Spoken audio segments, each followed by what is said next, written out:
Pertanyaan pertama, selamat hari Minggu Pak. Kita sudah tahu bahwa ada teman yang memanfaatkan kita demi kepentingan dirinya sendiri. Dan ketika dia minta tolong, bagaimanakah seharusnya sikap kita? Karena kadang kita sudah lelah dimanfaatkan. Lain sisi kita juga dituntut untuk menolong orang lain. Terima kasih. Ya, pertanyaannya tadi kita sudah tahu apa? Orang lain memanfaatkan demi kepentingan dirinya sendiri. Iya.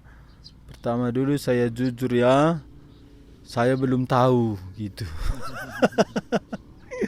Iya, ya saya belum tahu gitu. Jadi ya saya tidak tahu.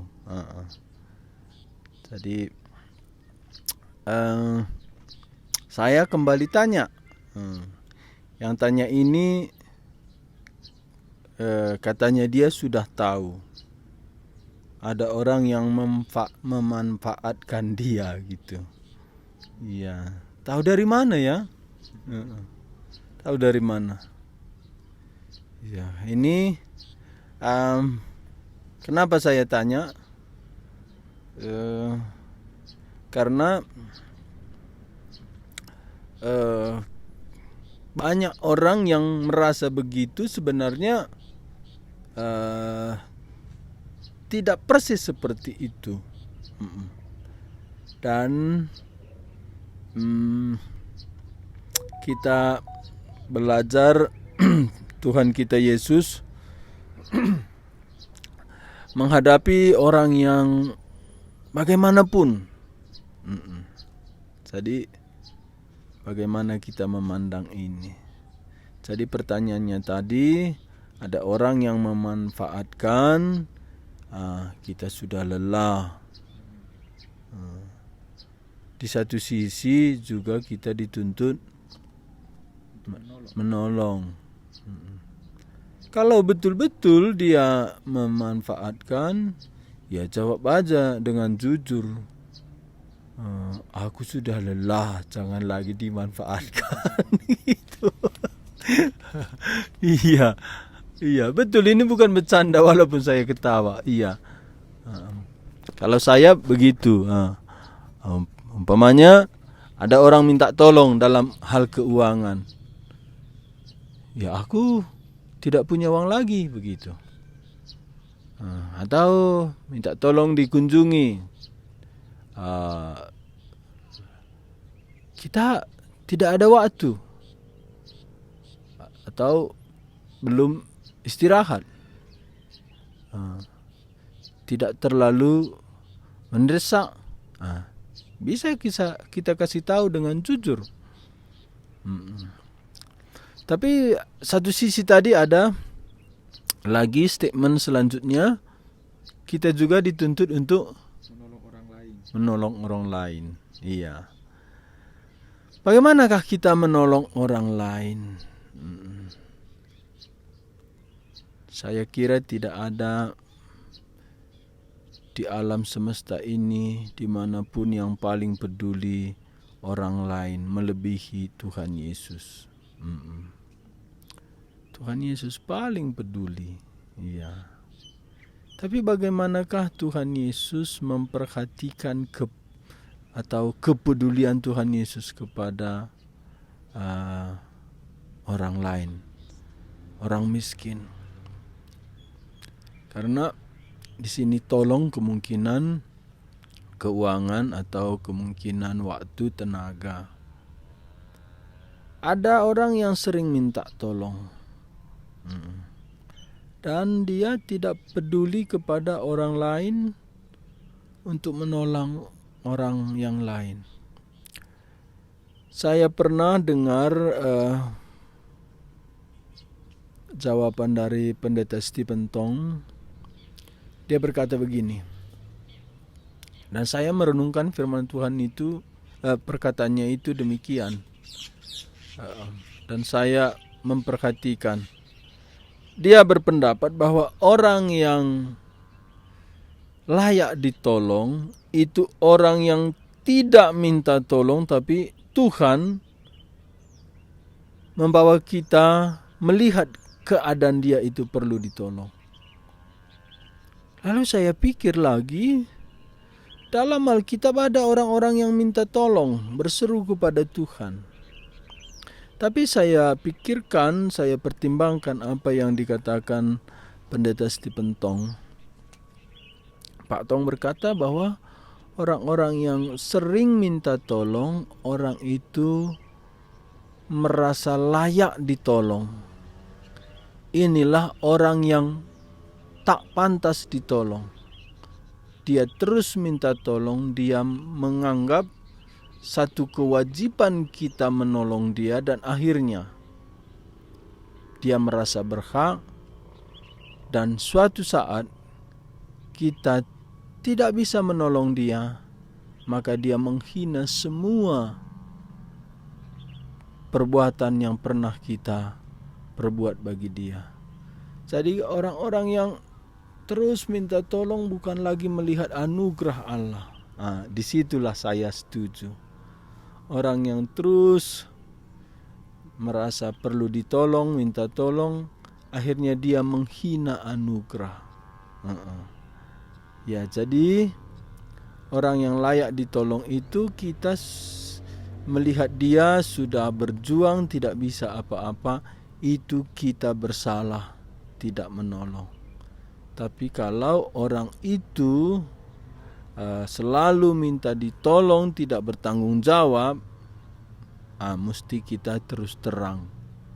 Mesti terus terang kepada orang itu, kamu tidak bertanggung jawab. Kamu kalau minta uang, kamu tidak bisa memanage uang. Ya. Ada lagi orang yang pekerjaannya terus tidak beres, minta kita menolong dia. Disinilah kita terus terang. Apalagi ini tadi udah lelah. Apalagi sudah lelah, tidak bisa menolong, coba menolong. Tidak ada sukacita, seperti beban salib yang bukan dari Tuhan, begitu. Ya, terus terang. Dan Tuhan Yesus pernah menegur salah satu muridnya. Karena muridnya berkata, ini memang Yudas Iskariot, kan banyak orang miskin. Mengapa minyak yang mahal ini dijual bisa 600 dinar? Betapa baiknya ini dijual, diberikan kepada orang miskin. Tuhan Yesus menjawab, orang miskin selalu ada.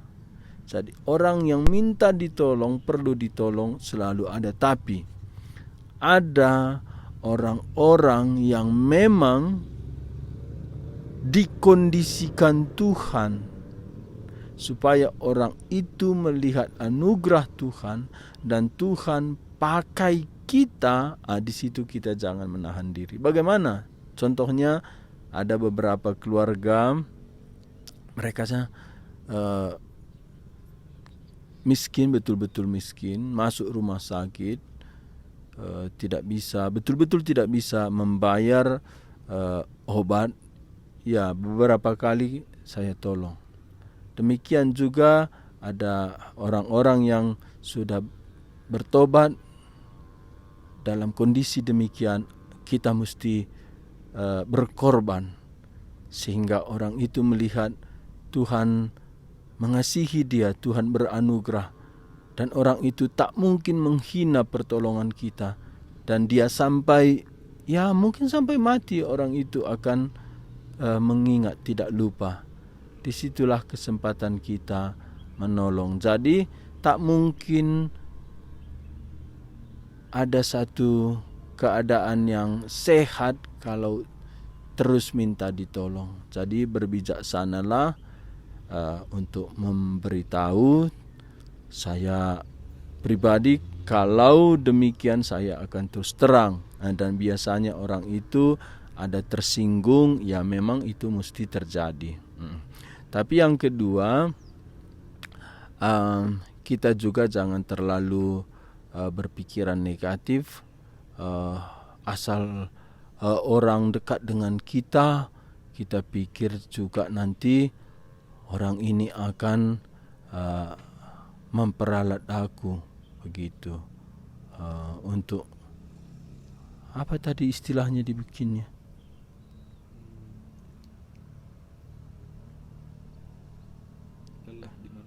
Oh iya, dimanfaatkan. Iya. Janganlah pakai dimanfaatkan ya, ini kalimat begitu apa ya? Begitu sepertinya kasar kali orang itu, begitu seperti pakai sendal dibuatnya dimanfaatkan itu, jangan. Tapi kita dalam satu sisi mesti bijaksana, tapi dalam satu sisi jangan merendahkan orang itu juga, karena dia tetap manusia, dia tetap, kalau umat Tuhan, sebaiknya ya gak usah kita pakai bahasa teman yang memanfaatkan. Saya kurang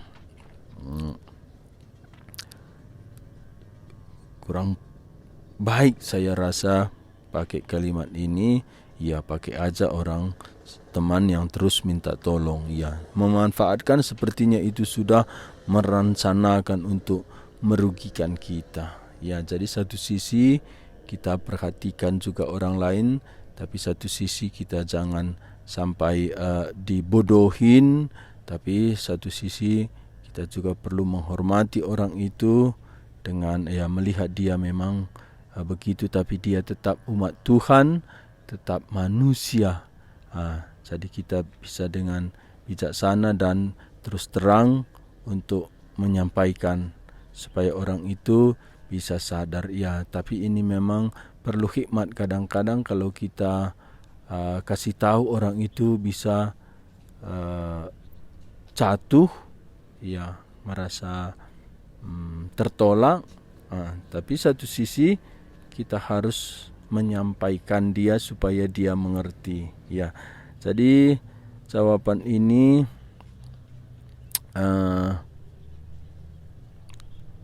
saya harap kita mengerti. Tapi saya baca sekali lagi ya.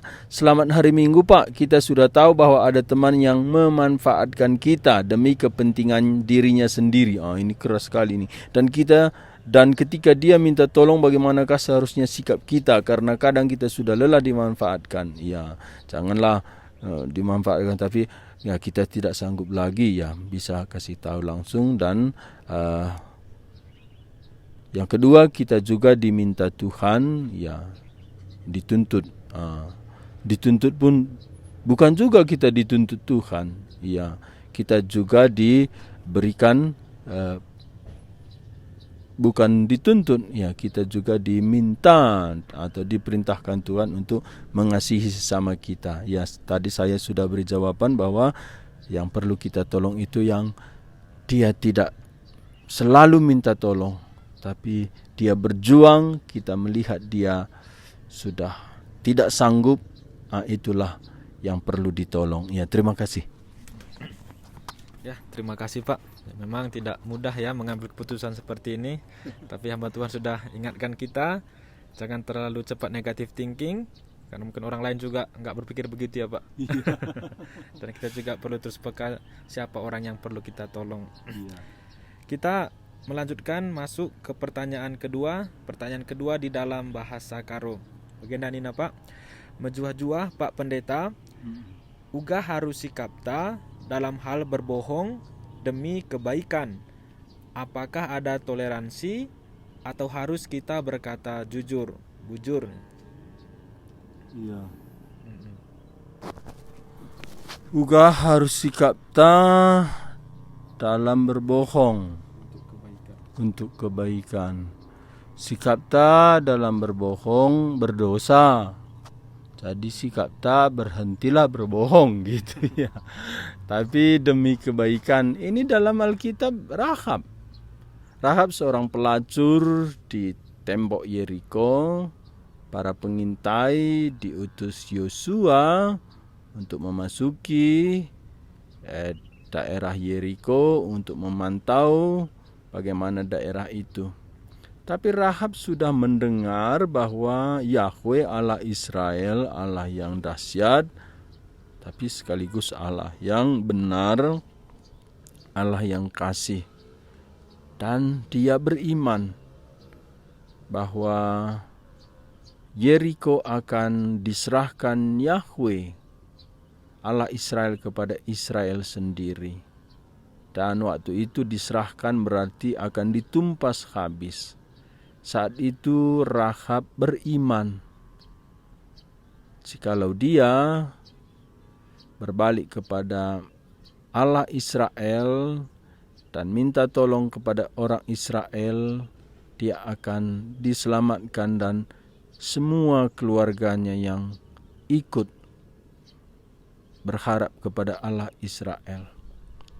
Tapi waktu itu para pengintai itu nginap di rumah Rahab, seorang pelacur.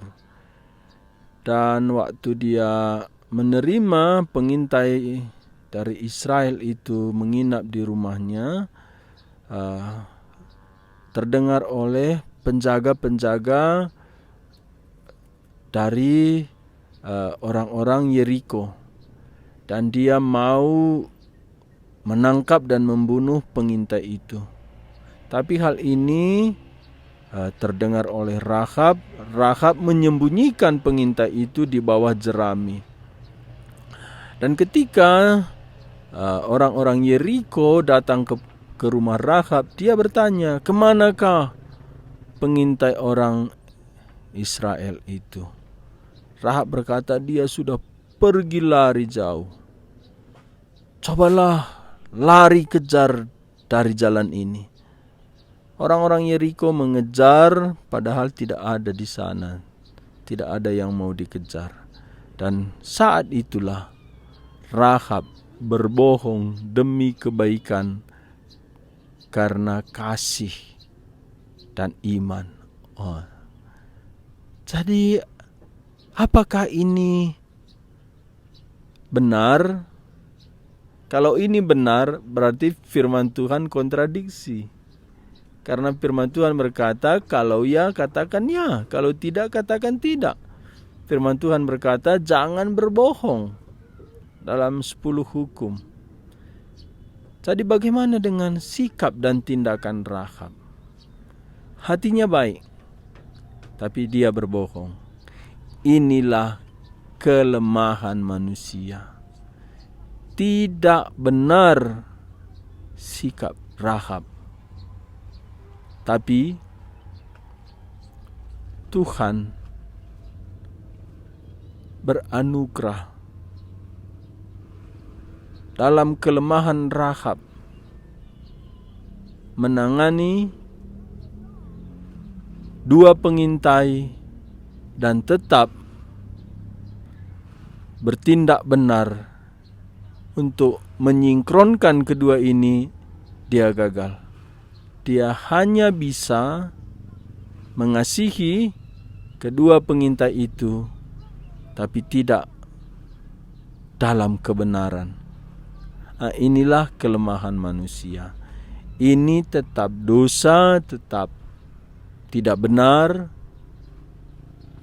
tapi Tuhan beranugerah, minta ampun, dan kita harus mengakui inilah kelemahan kita. Jadi tidak ada firman Tuhan itu kontradiksi, bisa ada bohong kudus katanya lagi. Tidak ada itu. Ada bohong yang putih, bohong putih. Tidak ada. Bohong itu tetap dosa. Tapi untuk kebaikan itu menyatakan betapa lemahnya kita. Kita tidak bisa menyingkronkan itu. Tapi ada satu lagi yang perlu lagi kita bahas sedikit, itu tentang Yakub. Tuhan sudah berkata kepada Ribka bahwa anakmu yang paling muda akan menjadi tuan atas abangnya. Adik menjadi tuan atas abangnya. Ini kasus Esau dan Yakub. Dan Tuhan sudah memilih Yakub menjadi ahli waris rohani. Tuhan sudah menetapkan Yakub menjadi yang memperoleh hak kesulungan. Tetapi Yakub berbohong kepada papanya, Ishak, untuk beroleh hak kesulungan. Memang Yakub beroleh melalui bohong itu. Tetapi apakah Allah diam? Tidak. Kita melihat ada konsekuensi kebohongan Yakub atas tindakannya itu, tindakannya yang berbohong itu. Dia harus lari dari rumah orang tuanya. Dia rindu mamanya. Sampai mamanya meninggal, dia tidak bisa hadir saat pemakamannya. Dan dia dikejar ketakutan, takut terhadap Esau. Ini adalah konsekuensi tindakan Yakub yang berbohong. Tapi Tuhan tak mungkin gagal. Biarlah kita jangan mencari jalan yang licik atau berbohong. Ingat, Tuhan tak mungkin gagal untuk mengasihi kita, menggenapkan apa yang direncanakan Tuhan bagi kita. Ada satu tulisan dari Osland Chamber, begini katanya. Ada sesuatu yang kita pikir baik, tapi bagi orang lain tidak. Ada sesuatu kita pikir ini kehendak Tuhan, tapi bukan kita yang mengambil kehendak itu, tapi Tuhan sendiri yang memberikan. Osland Chamber berkata demikian, dan dia memberikan peringatan, jikalau ada orang yang tidak setuju dengan apa yang kita ambil tindakan itu, tapi itu kita yakini dari Tuhan, biarlah Tuhan bertindak. Kenapa bukan kita? Ada dua kemungkinan. Kita juga bisa salah. Kita juga bisa salah yang kita yakini itu. Jadi jangan asal kita beriman, itu pasti jadi, pasti benar. Mungkin iman kita yang salah. Lalu yang kedua yang dibilang Osland Chamber yang sangat memberkati saya, rancangan Tuhan, kehendak Tuhan itu tidak akan gagal. Tapi jikalau kita yang mengambil tindakan, ada kesempatan orang tidak setuju, ada relasi yang rusak, paling cepat katanya itu 10 tahun baru selesai. Sehingga dia berkata, apa yang tidak perlu rusak, jangan kita rusak. Karena Tuhan pasti bertindak untuk menggenapkan apa yang dia rencanakan. Itulah dalam hidup Yakub. Tuhan sudah menetapkan Yakub yang beroleh hak kesulungan. Tapi Yakub mengambil dengan cara berbohong. Betul, hak kesulungan itu tiba kepada dia. Tapi sebenarnya bukan karena dia ambil, tapi karena sudah disiapkan Tuhan bagi dia. Tapi ketika dia ambil yang sudah disiapkan Tuhan sebelum Tuhan memberi, konsekuensinya betul puluhan tahun, apa yang dikatakan Osland Chamber. Dan saya bersyukur dalam tindakan-tindakan saya setelah saya mendengar itu, saya menanti Tuhan. Karena iblis sering menyerang kita ketika kita mengambil tindakan, orang-orang lain juga dipakai iblis menganggap itu satu tindakan kita yang tidak baik. Tapi jikalau kita menanti bagaimana Tuhan akan bertindak, tidak ada yang perlu kita bayar yang tidak seharusnya kita bayar, yaitu kerusakan relasi atau kesalahan yang lain. Inilah peringatan bagi kita dalam kasus Yakub. Jadi kalau sudah itu bagian kita atau demi kebaikan orang lain, biarlah kita jangan berbohong, jangan bertindak kalau itu cara yang tidak benar. Dan walaupun itu cara yang benar, biarlah kita jangan mendahului Tuhan, karena pekerjaan Tuhan sempurna, tidak akan melukai siapapun. Ini jawaban saya. Saya harap kalian adik-adik, siapapun orang tua bisa menangkap ini. Karena kalau dengan cara yang tidak benar berbohong untuk kebaikan, pasti ada konsekuensinya. Biarlah kita menanti Tuhan dan mengikuti prinsip kebenaran Tuhan. Demikian. Ya, terima kasih Pak. Jadi berbohong untuk kebaikan menandakan kita lemah.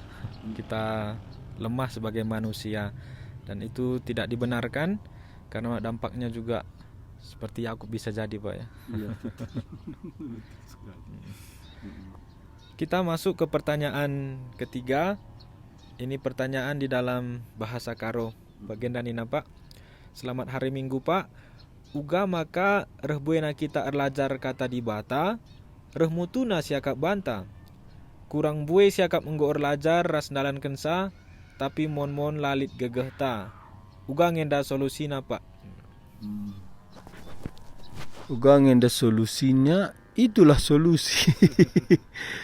Kenapa saya uga maka bagianinku? Itulah fakta, nama fakta. Pernah pendeta Stephen Tong ini, Pak Tong lagi berkata, lid kala beluh rende, tapi masuk iya sekolah pokal lah ya beluh. Aku yang gua apa lah ngambarin sekolah pokal, beluh aku rende. Endang gua masuk sekolah pokal, lana aku beluh. Rini na Pak Tong, labo bagena nina. Jadi uga, barena beluh kam beluh rende. Kundari kam sadar, ban masuk sekolah pokal. Barena beluh kam beluh. Saja latang dukam lah beluh. Asum kam berlajar kata di bata, ijeme tanda indu bandu. Jadi uga solusina, enam solusi ni kunda, enam kita ku posisi si aturkan Tuhan, merendahkan hati. Jadi enam sampai tujuan firman Tuhan. Gelah kita hidup bergantung ku Tuhan. Endam nina Paulus ibas Roma pasal 7. Ope denga.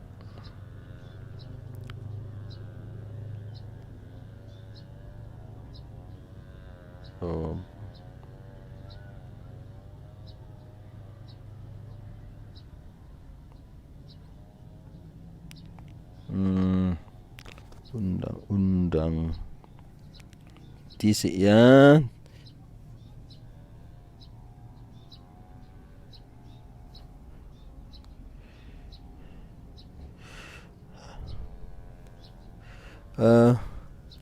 Nina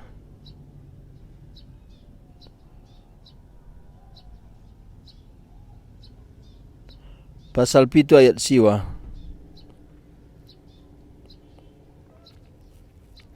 Nai pernah menahang kuakap ngelu asum aku lengah itru undang-undang. Tapi asum ruh perintah di bata dosa minter ngeluh mulihi.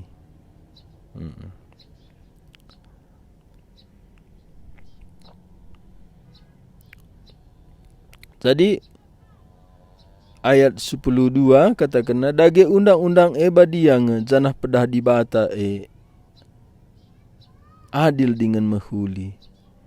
Entah endakin ertina makana si menghuli maba kematian man bangku tentulang. Tapi dosa make si menghuli ngerehkan kematian man bangku. Jana alu bagi tangkas me ugakin si tuhuna biak dosa Tangkas mestuhuna uga biak dosa tangkas jelas man bana ia kalak perdosa. Dagi erdandankan undang-undangnya tangkas maka dosa itu tuhu kal jahan. Jadina marenda bujur siakak banta beluh siakak banta. Kenca si begi kata di bata ije lana siakak kita beluh. Dungna sadar kita lemah uga solusina.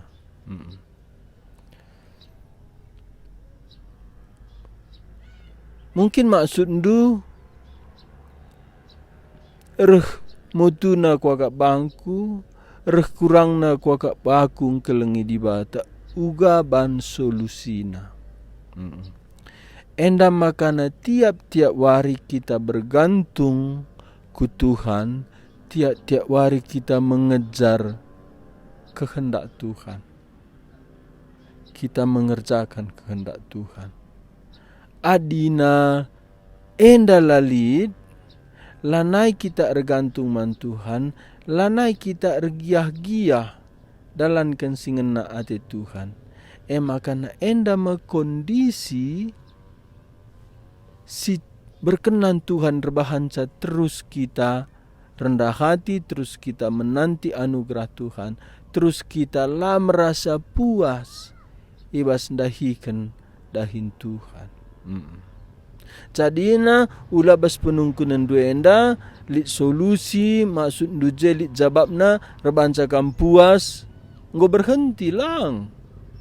Enda terus maba kita sadarlah cukup kita bas dirinta perlu anugerah Tuhan, perlu mencari wajah Tuhan tiap hari, perlu bergantung kubas kekuatan Tuhan. Bagaimana perlu kita terus dalankan singena hati Tuhan. Tapi radu rasie tiap-tiap hari kange kita bersuka cita bantuhan. Makana payo enda ngena hati Tuhan adi bagenda enggo kadandu. Makana teruskanlah bergantung ku Tuhan, cari wajah Tuhan, teruskanlah taati Tuhan. Tiap-tiap hari lah pernah puasa akhir geluhta garis finish ijenda me geluh tandai lah kecewa lah sia-sia tapi bernilai lebih-lebih Tuhan. Enda me Paulus makalah pernah ia puasa garis akhir terus ia rejingkatna payo teruskanlah enda me sababna. Masuk kita ke penungkunan selanjutnya. Anda penungkunan si keempat kan? Anda penungkunan ibas bahasa karo. Bagian ini Pak. Selamat hari Minggu Pak. Ugange akap ndu, maka setiap aku menginjili, lenga pernah lit si bertobat. Aku ngenda si salah, entah lenga nusur kemurahan Tuhan mankala si ku injili. Bujur. Iya. Enda enterem penungkunan kala. Penungkunan si cocok akap kala lengange nusur anugerah Tuhan. Tapi ningkulang. Engkai. Surah-surah Tuhan kala berdosa iselamatkan. Enca surah-surah Tuhan kita menikmati uga penyertaan Roh Kudus arah kita nak siken Injil lid kala iselamatkan. Tuhan senang Jadi nak engkai makana lah terjadi keselamatan. Adi perintah Tuhan, adi nusur kesasi badia kam saksiku. Endalah bos saja man hamba Tuhan, man penginjil, man pendeta, tapi man kala si enggo ngalokan kesaksi badia. Kala singgo ngalokan Injil, rutang Injil. Apakah enggo nusur kesaksi badia, kita iperintahkan Tuhan jadi saksina. Kita enggo ngalokan Injil, kita enggo rutang Injil. Apakah sekedar bersaksi lah terjadi keselamatan? Lah mungkin. Makanya surah-surah Tuhan bas perintahna kita saksina kita rutang Injil, kita nehken keleng ate man manusia. Kelengi Tuhan di batandu taat man firmanna, kelengi temandu manusia bagi dirindu zina, ya enda mekelang simblina beritakan Injil, engkau makalah jadi pertobatan. Aku lihat temanku sangat sinda waktu sekolah kami Jakarta, sharing iya. Aku lagi dari kala bertobat ku Injil ini nah bagi. Enda penungkunan si peka. Makana adina kuban jawabna lenga anugerah Tuhan nusur man ban nyaman man bandu, tapi kutakhe labunya Tuhan senang sebabna surah-surah Tuhan kita menikmati ngida perbahanan Tuhan, arah kita bersaksi. Jadi engkau makalah terjadi keselamatan. Adi surah-surah Tuhan manusia berdosa bertobat diselamatkan. Surah-surah Tuhan kita bersaksi gelah sinikmati penyertaan Tuhan, meriah kurta ibas kala bertobat. I surga pe enda mekriahan Tuhan semblina. Tuhan ras malaikat-malaikatna. Engkai makana enda lah terjadi. Ibas terjadi pertobatan, lid prosesna. Nina Tuhan Yesus adireh kesaksi badia iinsyafkanna doni enda karena dosa. Jadi bas kita memberitakan Injil musti lid pengungkapan dosa ibas kita saksi. Memang enda kesaksi badia mengerjakan sa. Tapi kesaksi badia enda ibarat ranting. Ranting ni kue kayu api, kayu bakar. Lid kayu na maka banci ibakar Roh Kudus. Jadi lid ibas kesaksin tandai si menyatakan dosa. Peduakan lid si menyatakan hukuman. Biar kalak nurikan neraka. Entah lid kalak nurikan neraka laban kelengatena. Endam peduakan. Petelukan musti siturikan Isa Yesus Kristus ia si benar. Canah sehbas kesadaran kala andai adilah alo kena Yesus Kristus neraka inganna. Endam nina Paulus ise ngasup ndalankan tugas kami. Pemberitaan si beritakan kami berita Injil. Bau kematen man kala sinuju ku kematen. Enda artina lengaya ku neraka sadar ia. Neraka inganna aditulakna Yesus Kristus. Tapi nina Paulus sinuju ku kegeluhan. Enggo bau kegeluhan. Artinya lid sada kesadarna adialo kena Tuhan Yesus beroleh hidup kekal ia. Janah kuncina enda peninggian Kristus yang tersalib. Uga berita Kristus si isalib kendai. Endam nina Tuhan Yesus ibas Yohanes 12 ayat 32 19. Ini tadi pertanyaannya bahasa Karo atau bahasa Indonesia, Jos? Bahasa Karo, Pak. Coba ujian dulu, Jos. Yohanes 12 ayat 32. Yohanes 10:2 ayat 32. Kenca aku ipeganjangken idoni nari, kurintak mekerina manusia man bangku. Iya. Ya, Billy Graham pernah kecewa yang ngabarkan Injil, maka nartoto iya. engkau makalah terjadi pertobatan lahir baru. Jabab kesaksian dia ia. Ijaban dus salib Kristus. Jadi jenda salib Kristus mesti iberitakan endama sekaligus peninggian Kristus laka baci kita je tinggi. Maksud dugaan nindu, tak mungkin Kristus dimuliakan, apalagi Kristus yang tersalib, sekaligus kita permulia je. Maka pemberitaan salib tuhu-tuhu sada peninggian radu rahasia musti kita adi Paulus bagi pengemis merendahkan diri. Makanya khotbah salib lah mungkin terjadi adalah kita idemi kesasi badia alu merendahkan kita, maka tinggi salib. Makanya adina diri taje lah terjadi gegah di bata. Adi diri taje maka nina Tuhan Yesus adi aku ipeganjang. Jadi uga Kristus ndak ipeganjang, je mekuasa Roh Kudus ndai njemba manusiaku Kristus. Iya. Makanya cobalah si telundai kuatakan ja pengungkapan dosa, ja hukuman kekal, ja kebenaran Kristus, janah kuncina jenda uga peninggian salib Kristus ndai.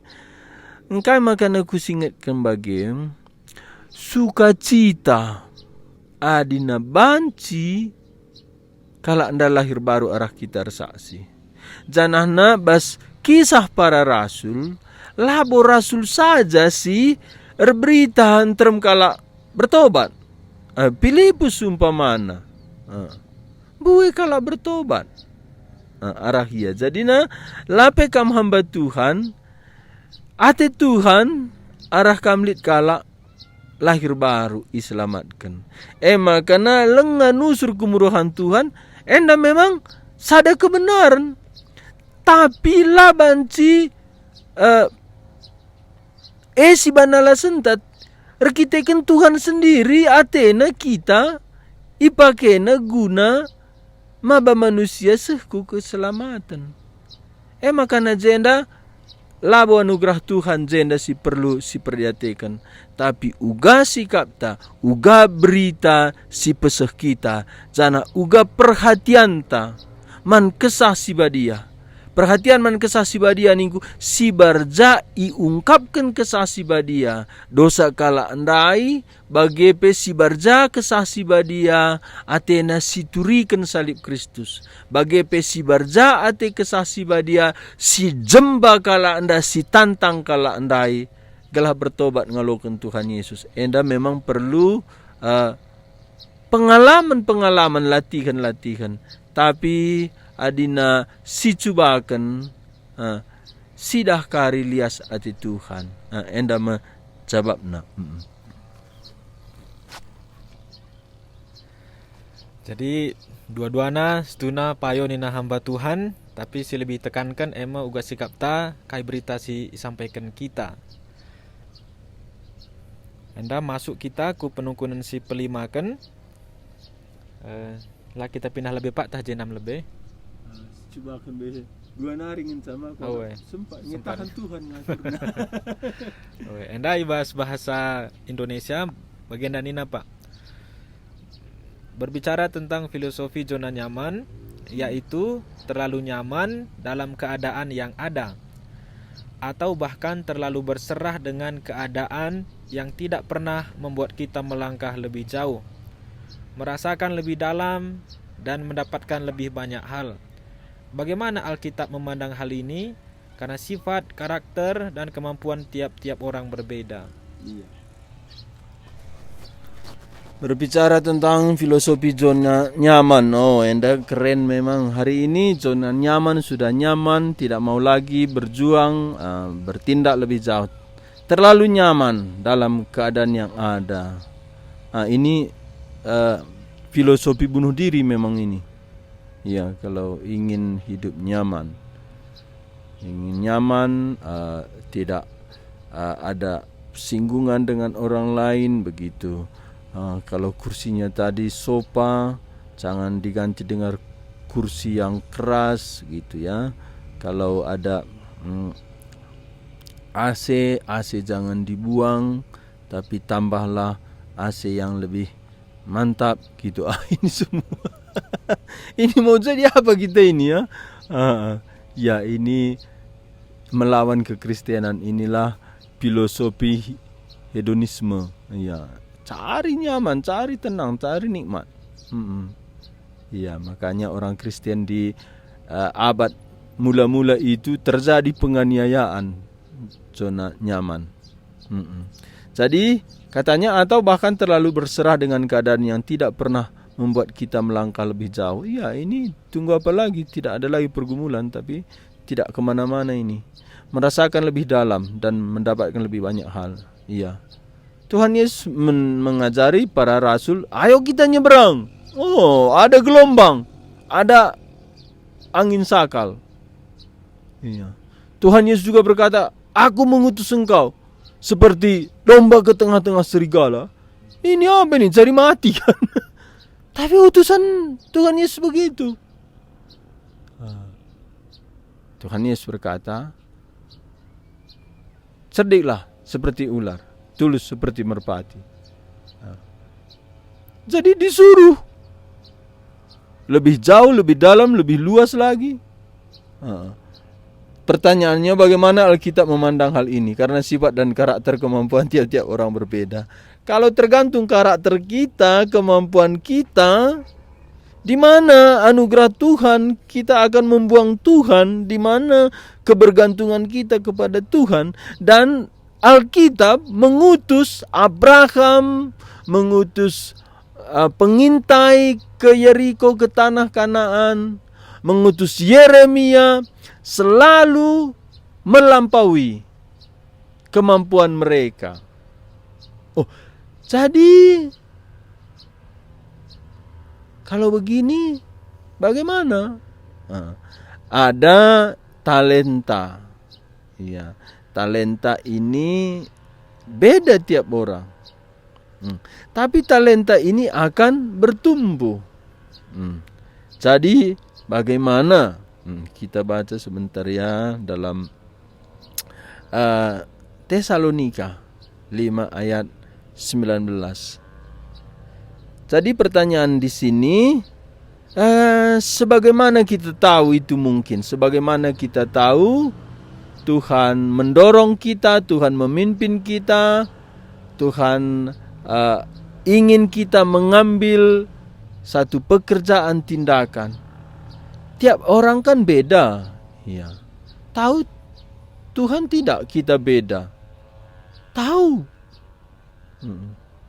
Pertanyaan kedua, tahu Tuhan tidak?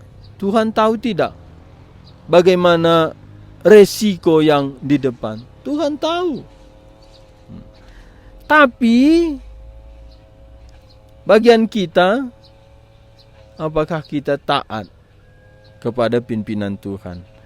Saya baca dalam 1 Tesalonika 5 ayat 15 sampai 21, jangan padamkan roh. Apa artinya? Inilah ada kehendak Tuhan yang kita ingin jalani.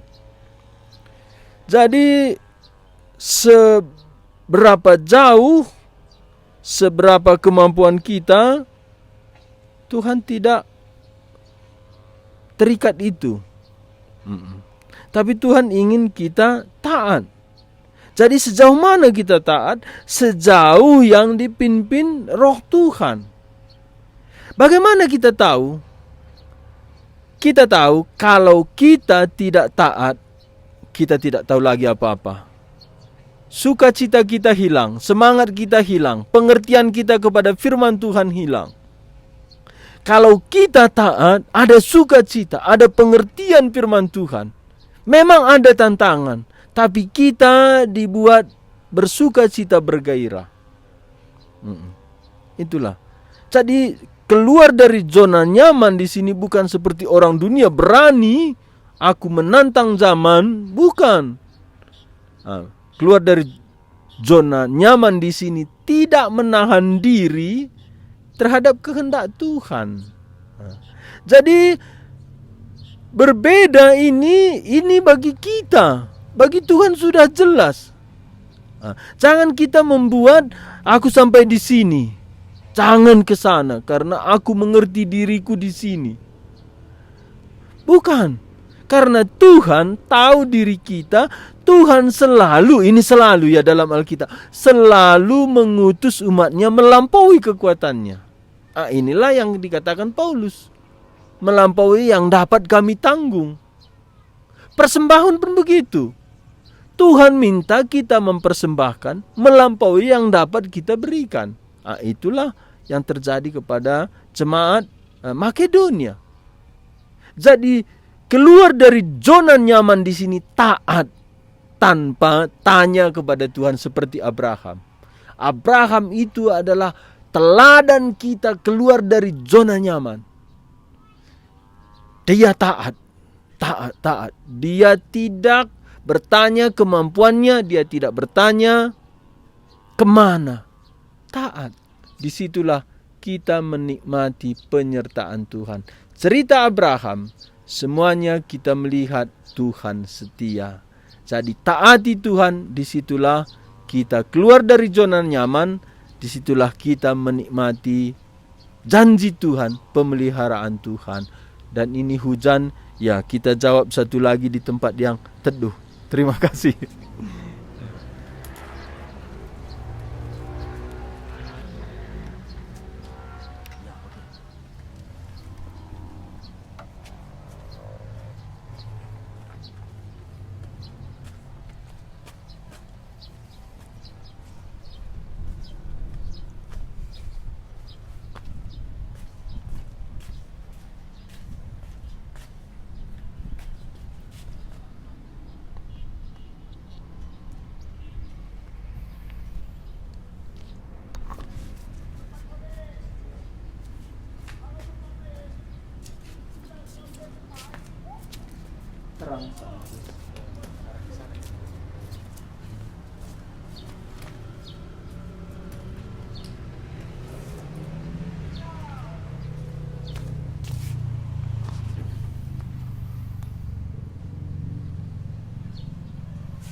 Pertanyaan terakhir Pak Tua. Iya. Kita masuk ke pertanyaan terakhir. Demikian pertanyaannya Pak. Saya menyadari saya termasuk orang yang mudah tersinggung dan memang mudah juga melupakan yang menyinggung saya. Sehingga untuk menjaga keamanan diri, saya tidak terlalu suka banyak berbicara dan berkerumunan dengan banyak orang.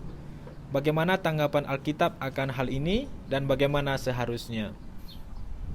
Iya, ini sebentar ya, cuacanya sebenarnya enggak turun hujan. Iya, demikianlah sering iman kita ya. Tuhan sudah menjaga kita, tapi kita tidak percaya atas penjagaan Tuhan. Sebenarnya di sana tadi pun amannya, tapi itulah kelemahan kita.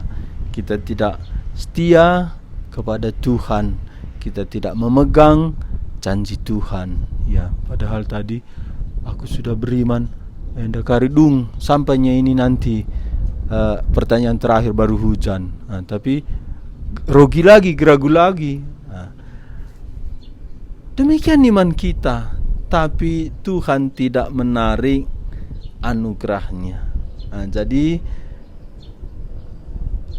hidup kita bukan bergantung kepada kesempurnaan iman kita, tapi anugerah Tuhan cukup mengcover semua kekurangan kita. Iya. Jadi kita lanjut ya. Terus terang di sini lebih dingin dari yang tadi. Tadi apa katanya Jos? Ini pertanyaan penting kurasa ini. Saya menyadari saya termasuk orang yang mudah tersinggung, dan memang mudah juga melupakan yang menyinggung saya. Sehingga untuk menjaga keamanan diri saya tidak terlalu suka banyak berbicara dan berkerumunan dengan banyak orang. Bagaimana tanggapan Alkitab dengan hal ini dan bagaimana seharusnya? Iya. Inilah yang membuat Injil belum bisa kita saksikan. Kita takut bicara sama orang. Nanti aku tersinggung. Apakah Tuhan merancang hidup kita supaya sendiri, tidak berelasi dengan orang lain? Tuhan berkata manusia tidak baik hidup seorang diri. Ini manusia harus hidup berelasi. Tapi aku kalau berelasi banyak ngomong, ngomonganku pun kadang bisa salah. Nanti dikoreksi orang, aku tersinggung. Aku diam pun orang ngomong, aku tersinggung. Kubuatlah satu keamanan. Aku bangun tembok yang kokoh dengan pintu gerbang besi. Kalau orang-orang dekat sama aku akan masuk tembok itu. Aku akan kunci gerbang besi. Aman aku. Tidak akan tersinggung. Matilah Injil. Karena Injil harus ngomong. Ini pernah terjadi dalam satu pelatihan pekabaran Injil. Ada seorang itu mengatakan, kita enggak usah banyak ngomong. Kita hidup baik-baik. Toh nanti dilihat orang bertobat. Itu penginjilnya itu pelatih penginjilnya itu tegas. Tidak ada dalam Alkitab begitu katanya. Kupikir gini lagi. Apa bisa bertobat dia? Kupikir lagi. Tidak ada yang mungkin terjadi kalau kita tidak ngomong dan orang tidak ngomong sama kita.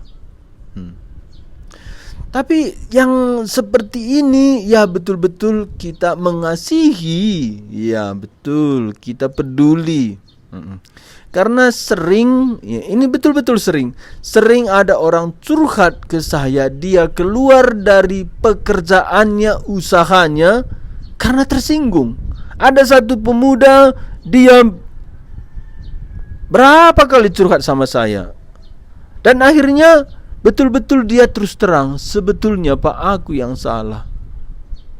Waktu itu atasanku kasih advice itu apa?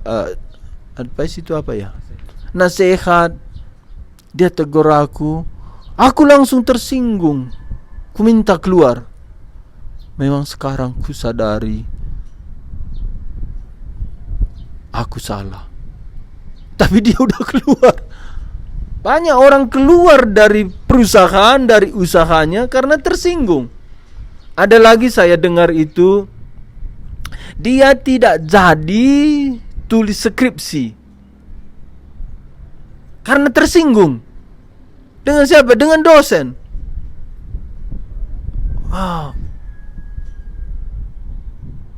Ada lagi orang pindah rumah karena tersinggung, tapi pindah ke bumi lain gak bisa. Jadi kalian yang tanya ini, oh kok begitu? Maksud Bapak bagaimana? Dunia ini ada artinya kita di dunia ini karena ada orang lain yang bersinggungan dengan kita. Kalau kita di hutan sendirian, gak ada arti hidup kita, betul. Mati hidup kita tidak ada artinya kalau tidak lagi bersinggungan dengan orang. Jadi kalau bersinggungan dengan orang, aku tersinggung. Inilah yang perlu kita perhatikan. Ya. Apa kata Alkitab? Amsal 27 ayat 17. Ya, ini ayat terkenal ya. Besi menajamkan besi, orang menajamkan sesamanya. Bagaimana besi menajamkan besi? Apakah besi itu bisa tajam? Tidak ada gesekan dengan besi yang lain. Itu bergesekan. Ya sakit, ya kan sembuh lagi. Tapi tajam. Apa artinya ini? Banyak sisi dalam hidup kita ini mesti dikikis. Cara Tuhan mengikis kita itu dengan bergesekan, tersinggung dengan orang lain. Saya suka sekali pernyataannya itu. Saya gampang tersinggung tapi gampang lagi hilang. Ini yang bagus. Sebenarnya ini perlu dilanjutkan gitu. Perlu dilanjutkan. Tapi ada satu. Kita jangan menyinggung orang lain. Karena firman Tuhan berkata demikian. Banyak firman Tuhan berkata kita jangan menyakiti orang lain tapi kalau kita tersinggung dibuat orang, firman Tuhan mengatakan mengampuni. Enggak ada dalam firman Tuhan janganlah engkau bergaul dengan orang supaya jangan tersinggung. Tidak ada. Yang dikatakan firman Tuhan itu mengampuni. Berapa kalikah aku harus mengampuni? Kata Petrus kepada Tuhan Yesus. Itu masalah Simon Petrus itu apa? Dia mau membalas. Orang mau membalas karena merasa tersinggung. Jadi Tuhan Yesus menjawab 70 kali 77. Oh, Adi bagaimana kalau begitu matilah aku gitu. Iya. Ya, saya terus terang ya, kalau ada orang yang gampang tersinggung, saya suka juga menyinggung gitu. Karena apa? Karena itu mendidik kita cepat dewasa. Kedewasaan rohani kita ketika kita bisa menerima pendapat orang lain, serangan orang lain kepada kita. Jadi ukuran kedewasaan itu di situ. Makanya Pak Stephen Tong itu ada orang berkata dia sudahlah. Apapun dibilang dia itu nggak tembus. Ada satu hari hamba Tuhan berjalan bersama anaknya. Orang sengaja menyerang hamba Tuhan ini dengan menghina. Mata anakmu ini terus pandang cewek-cewek, katanya. Dia menghina hamba Tuhan ini di depan orang banyak. Lalu hamba Tuhan ini berdoa dalam hatinya, apa yang harus kuperbuat Tuhan gitu. Kalau tidak ada bahan bakar, api itu akan tidak berguna. Oh, maksudnya apa? Kalau orang bawa api, tidak ada bensin, api itu akan tidak berguna, padam sendiri. Demikian kerohanian kita, kedewasaan kita. Kalau tidak ada lagi yang mau dikikis atau sudah tipis, di situ kita merdeka. Jadi bagaimana untuk ini bisa cepat terjadi? Hiduplah di tengah-tengah orang. Biarkanlah diri kita itu disinggung. Kalau ada orang yang menyinggung, tapi bisa juga tidak ada yang menyinggung, kita merasa tersinggung, itu pun coba saja supaya kita itu terbiasa. Ya terus terang ya, anak saya latih begitu. Karena saya berpendapat tidak ada jalan lain kecuali habis kita dikikis. Demikianlah dari firman Tuhan tadi. Amsal 27 ayat 17. Besi menajamkan besi, orang menajamkan sesamanya. Tak mungkin kita tidak berelasi dengan orang. Dan biarlah kita makin tajam. Satu yang mau saya sampaikan, Tuhan Yesus paling banyak diserang. Paling banyak diserang. Dan serangan paling menyakitkan itu ketika kita paling menderita dan tersendiri. Ya. Ada orang yang membela diri, ya kadang kita lemah, biarlah orang mengerti. Itu bukan satu pengharapan, bukan satu jawaban. Kita memang harus mengerti orang yang lemah, orang yang merasa tersendiri. Kita harus mengerti mereka. Tapi kita tidak diminta Tuhan supaya meminta orang lain mengerti kita. Jadi ini hukum-hukum dalam firman Tuhan. Kita diperintahkan mengerti orang lain. Janganlah bersaksi dusta. Ya, biarlah perkataan kita itu membangun. Ini dalam Efesus 4 ayat 30 sampai 31. Juga dalam Efesus pasal 5.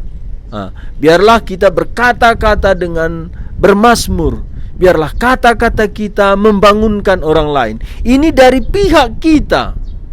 Tetapi kita tidak pernah diminta Tuhan supaya kita minta kepada orang lain. Orang lain itu berbuat baik, berkata-kata baik kepada kita. Jadi kalau begitu bagaimana?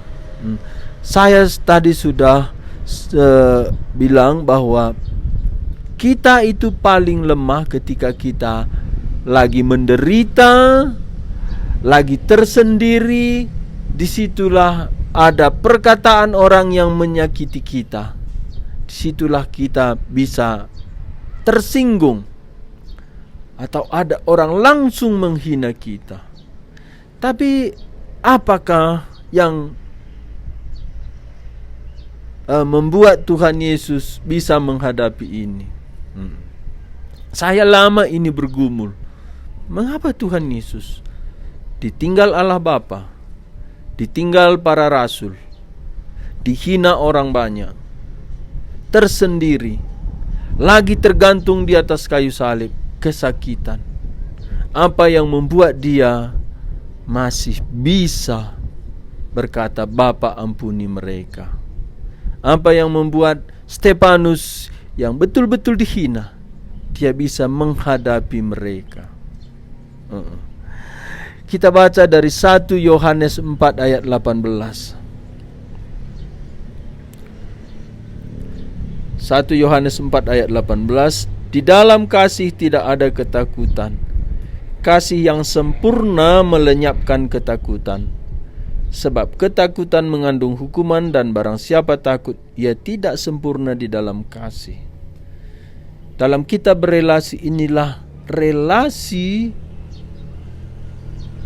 yang baik, itu berdasarkan kasih. Kalau kita berelasi dekat dengan orang tidak berdasarkan kasih, disitulah kita takut tersinggung. Satu lagi saya buat ilustrasinya ya.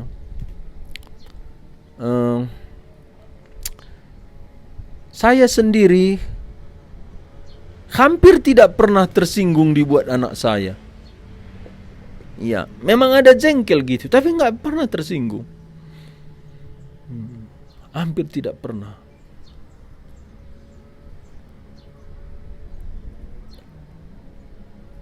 Apa penyebabnya?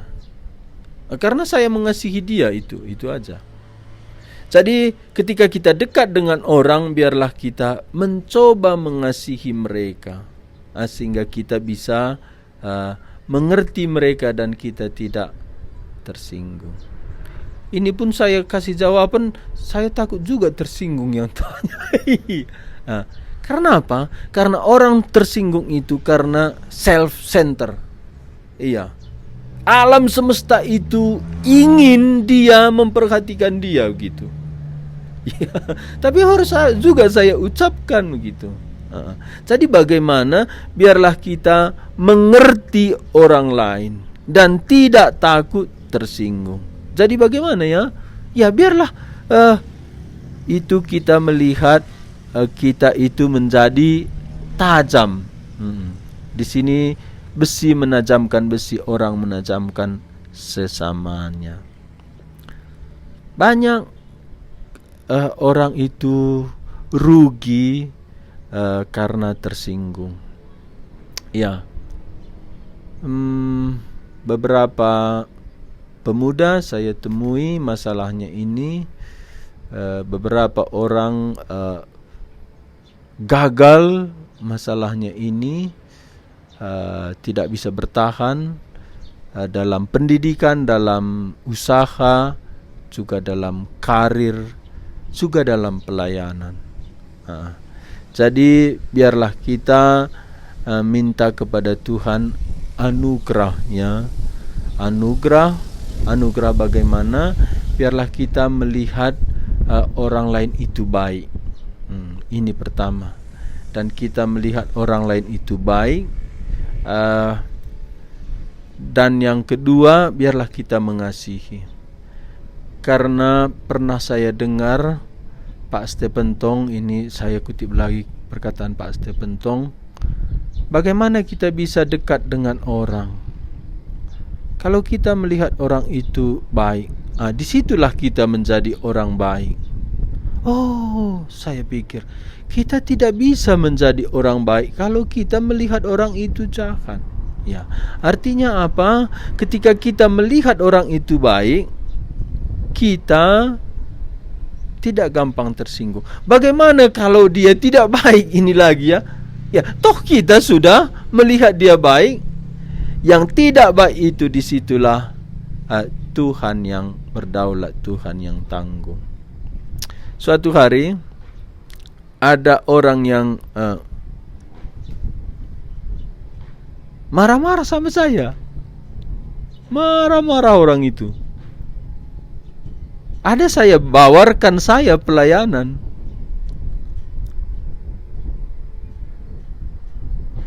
Oh, saya itu kasihan lihat kawan saya ini. Kenapa saya kasihan? Orang itu menghina saya. Saya bisa terima begitu. Dan ini yang marah-marah ini perempuan. Dia pukul meja, pukul tikar gitu. Enggak tahu apa masalahnya gitu, enggak jelas. Tapi aku dalam hatiku, dia lagi kacau gitu. Tapi kawanku ini tadi, aku enggak mau lagi ikut pelayanan katanya. Betul-betul enggak mau sampai hari ini. Itu hari itu daerah Lawalang. Ada lagi waktu sekolah di Jakarta, ada mesin kopi kami itu rame-rame pakai. Ada satu mahasiswa pakai mesin kopi itu buat kopi. Entah bagaimana di sana korslet itu airnya tumpah, sudah berasap begitu. Semua lari. Saya masuk ke dalam, saya tangani begitu karena saya takut kebakaran. Ketika saya memperbaiki, mengamankanlah mesin kopi itu, disitulah masuk dosen.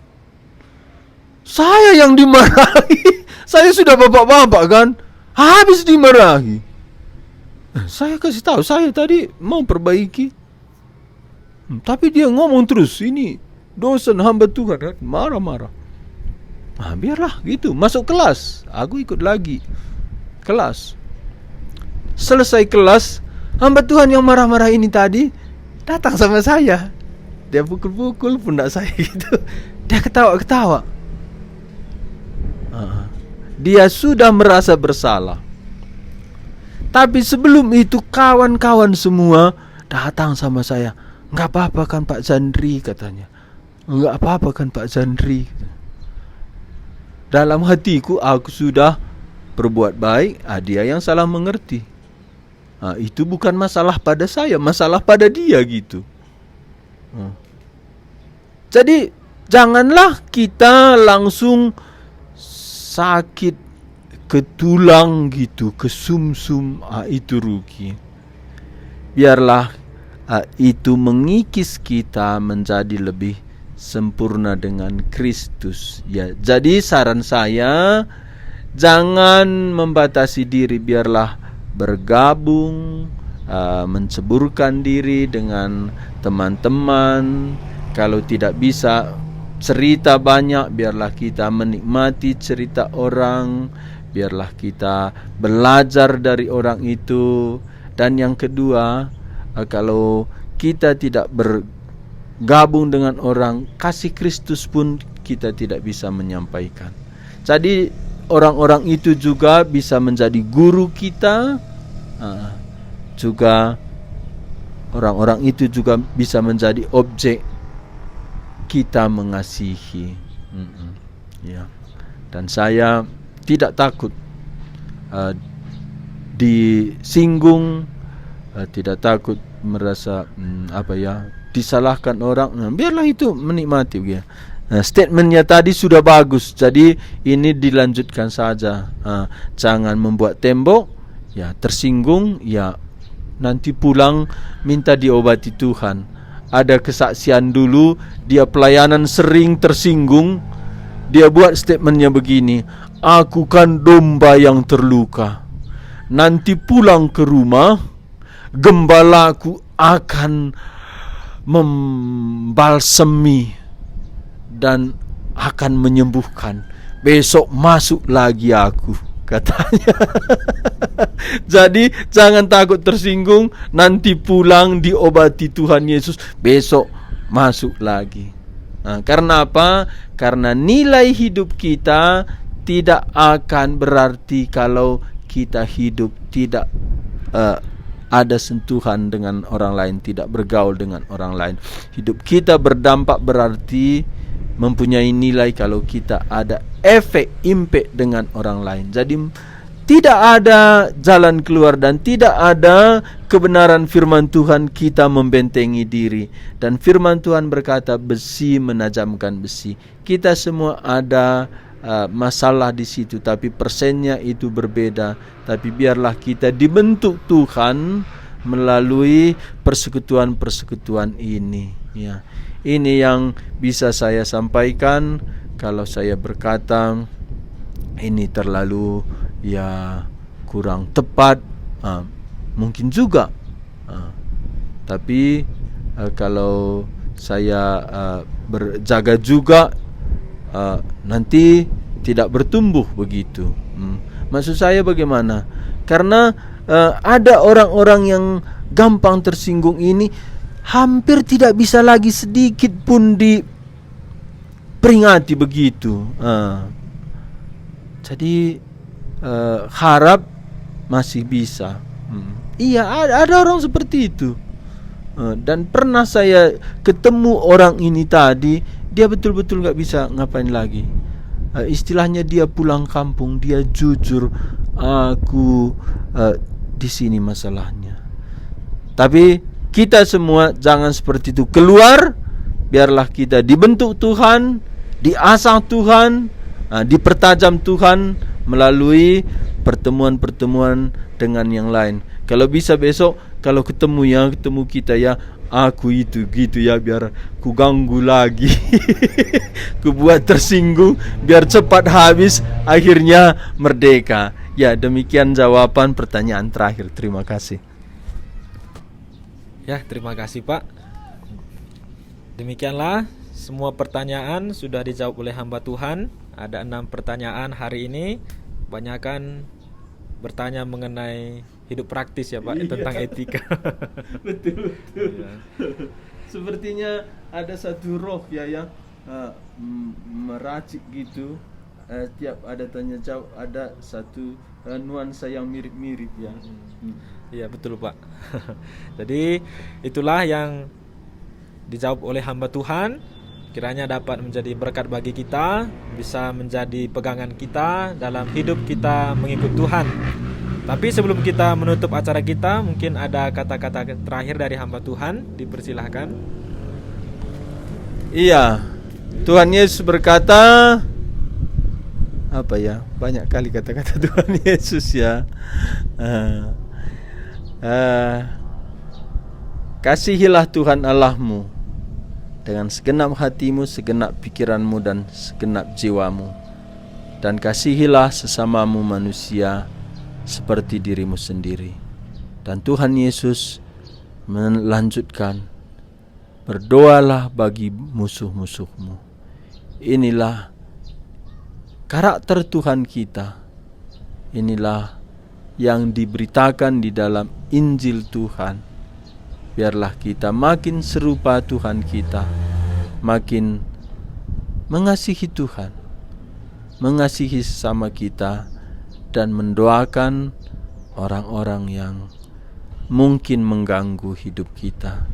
Dan disinilah kita makin menyerupai Kristus, dan Kristus bersinar di atas kita, dan Kristus dimuliakan. Tuhan kita Yesus menyukai kita, dan suatu hari di dalam kerajaannya Dia akan berkata, marilah hambaku yang setia, hiduplah bersenang-senang di rumah Bapakku. Semua di dunia ini proses kita menyerupai Kristus, dan biarlah kita bersukacita di dalam proses itu. Demikian yang bisa kami sampaikan untuk menutup Q&A atau tanya jawab, entah penungkunan enda, sidungi si Pindo Joshua berdoa menutup acara kita. Silakan Joshua. Mari kita berdoa. Bapa di sorga, terima kasih Tuhan. Tuhan tetap setia, dengan anugerah Tuhan memelihara kami. Kami bersyukur Tuhan, kami yang kurang iman, atau terkadang kami punya iman tapi belum tentu benar, Tuhan setia. Bapa di sorga, ajarilah kami untuk semakin peka akan kehendak Tuhan dalam hidup kami. Jikalau kami sudah mendengar jawaban-jawaban dari pertanyaan yang ada dari hati kami, biarlah itu dapat kami lakukan sesuai dengan kehendak Tuhan. Beri kami kekuatan, beri kami kemampuan, bakar terus hati kami Tuhan. Kami mau mengasihi Tuhan dan mau mengasihi sesama kami. Terima kasih Tuhan untuk sore hari ini. Kami bersyukur untuk semua yang telah Tuhan lakukan. Dalam nama Tuhan Yesus kami berdoa. Amin. Ya, sampai jumpa. Tuhan Yesus memberkati. Amin. Ya. Hari ini lumayan seragam ya. Puji Tuhan.